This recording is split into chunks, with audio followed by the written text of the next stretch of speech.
جبرائیل علیہ السلام کو اللہ تعالیٰ بھیجتے ہیں کہ جائیں جا کر رسول سے پوچھیں، اور ان سے اگر وہ کہتے ہیں تو ان دونوں پہاڑوں کو جو طائف اور مکہ کے درمیان ہے آپس میں ایسے ملا دیں کہ سب کچھ تباہ و برباد کر دیں۔ مگر آپ کہتے ہیں کہ نہیں، ایسا نہیں کرنا، ادھر سے ہی توحید نکلے گی۔ اس کے بعد آپ حضرت زید بن حارث کو بھیجتے ہیں کہ جاؤ مکہ میں جاؤ، اور ادھر جا کر جو کافر سردار ہیں ان کو میرا پیغام دو کہ ہے کوئی بچپن کا دوست جو میری دوستی کا صلہ مجھے دے یا میرا سہارا بنے۔ ادھر سے پھر ایک سردار ہوتے ہیں متن بن طلحہ، اس طرح ان کا نام ہے، تو وہ پھر جب ان کو پیغام ملتا ہے تو وہ اپنے بیٹوں کو بولتے ہیں کہ جناب تلواریں سارے لگائیں اور چلتے ہیں۔ تو وہ جاتے ہیں اپنا حضرت محمد صلی اللہ علیہ وآلہ وسلم کے پاس، اور ان کو کہتے ہیں کہ کلمہ تو ہم نے نہیں پڑھنا، مگر بچپن کی جو دوستی آپ نے بولا ہے نا، وہ ہم آپ کے ساتھ کھڑے ہیں۔ پھر وہ دوسرے سرداروں کو بھی پیغام بھیجتے ہیں کہ جناب آج یہ میرے مہمان ہیں، اور کسی کی جرت نہیں کہ کوئی ان کی طرف دیکھ بھی لے، اور یہ میرے مہمان ہیں۔ اس کے بعد پھر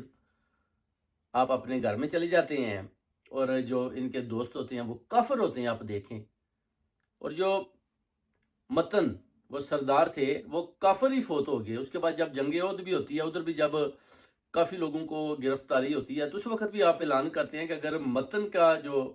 سردار تھا جو کافر تھا، اس کے قبیلے سے یعنی اس کے گھر والوں سے اگر کوئی ادھر ہم نے قیدی رکھا ہوا ہے تو ان کو چھوڑ دیا جائے۔ وہ کہتے ہیں کہ میرے اوپر ان کافروں کے بھی احسان ہیں، کیونکہ میرے ساتھ کافر بھی چلے ہیں۔ تو حضرت محمد صلی اللہ علیہ وآلہ وسلم کی جو شان تھی، اس کو آپ جتنا بھی بیان کریں وہ کم ہے۔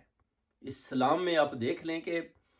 کتنی انہوں نے قربانیاں دی اور کتنی تکلیفیں سہیں۔ اللہ تعالیٰ کی ذات یعنی خود جبریل علیہ السلام کو کہہ رہی ہے کہ آپ ادھر پہنچو اور ان سے پوچھیں، اگر وہ چاہتے ہیں تو ہم ایسا کرنے کو تیار ہیں۔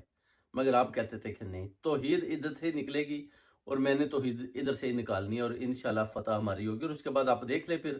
فتح مکہ پھر کیسے ہوتی ہے۔ بڑے بڑے کافر، کتنے کتنے بڑے جو تھے بت کعبہ کے اندر سے گرائے گئے، اور کیسے پھر اسلام کی فتح ہوتی ہے۔ اور کیسے آپ کو پھر دیکھیں حضرت اپنا خدیجۃ الکبریٰ جو ملکہ عرب تھی، کیسے وہ ان کا سہارا بنتی ہیں، اور اس کے بعد پھر کیسے ماشاءاللہ آپ شان کے ساتھ جیتے ہیں، اور کیسے اسلام کو اور جو اللہ تعالیٰ کا جو پیغام ہے اس کو کیسے ان لوگوں میں دیتے ہیں، اور کیسے لوگ پھر اسلام قبول کرتے ہیں، اور عرب کے علاقوں میں پھر کیسے خوشحالی ہوتی ہے، اور دور دور تک پوری دنیا میں پھر اسلام پھیل جاتا ہے، اور بہت تھوڑی دیر میں۔